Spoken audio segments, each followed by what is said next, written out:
महाराष्ट्र विधानसभा में शिंदे गुट और बीजेपी के गठजोड़ से खड़ी सरकार अपने फ्लोर टेस्ट वाली परीक्षा में भी पास हो गई है। 99 के मुकाबले 164 विधायकों के समर्थन से इस सरकार ने सदन में संख्या बल साबित करने की औपचारिकता भी सफलतापूर्वक पूरी कर ली है। लिहाजा महाराष्ट्र में सत्ता परिवर्तन के बाद अस्तित्व में आई इस सरकार पर अंतिम मुहर भी लग चुकी है। इस बात की निराशा जाहिर तौर से सूबे में महाविकास सहयोगी दलों में दिखाई दे रही है। लेकिन इस बीच शिवसेना के फायर ब्रांड नेता संजय राउत ने एक ऐसा पॉलिटिकल फोरकास्ट या सियासी भविष्यवाणी की है जिसे सुनेंगे तो आप भी चौंक जाएंगे। राउत का कहना है कि महाराष्ट्र में गठित ये सरकार लंबी नहीं टिक पाएगी। उन्होंने इस गठबंधन को भी अस्थायी बताया है। साथ ही राउत ने इस बात का भी भरोसा जताया है कि एक बार फिर से शिवसेना मजबूती से उठ खड़ी होगी और सरकार बनाएगी। वहीं एनसीपी सुप्रीमो शरद पवार ने भी ये दावा किया है कि यह सरकार 6 महीने के भीतर गिर जाएगी। संजय राउत ने इस दौरान बीजेपी को भी जमकर निशाने पर लिया। उन्होंने कहा कि 2019 में शिवसेना ने बीजेपी को 2.5 साल सीएम पद का प्रस्ताव दिया था, जिस पर बीजेपी नहीं मानी।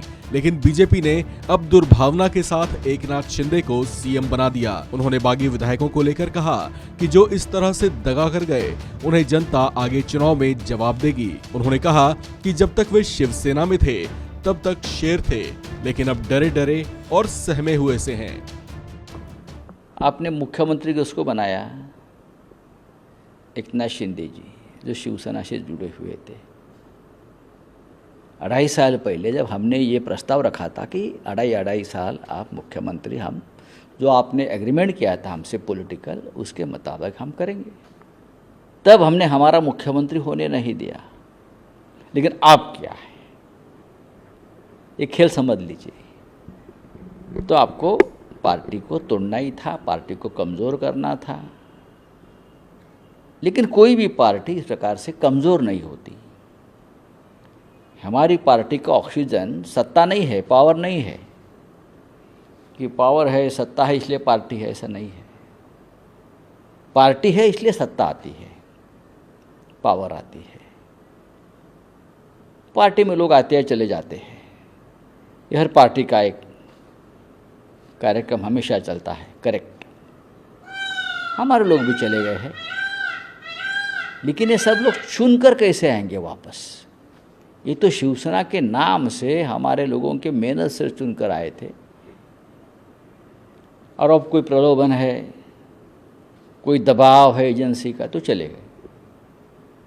ये टेम्पररी अरेंजमेंट्स। लेकिन हमारी पार्टी फिर एक बार खड़ी, ख़त्म नहीं होगी।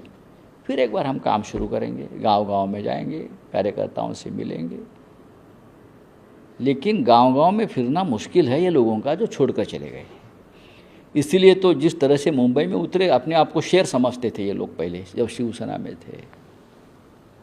हम शेर है शिवसेना के, लेकिन कसाब को भी इतनी सिक्योरिटी कभी नहीं थी, उतनी सिक्योरिटी देकर।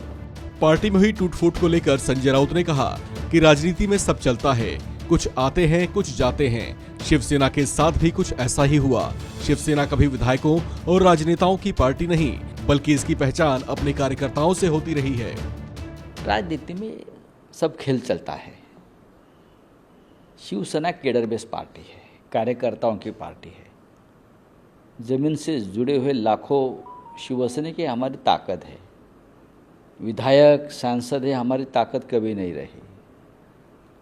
कुछ लोग चले गए, अब उनका भाग्य क्या है वो देखेंगे।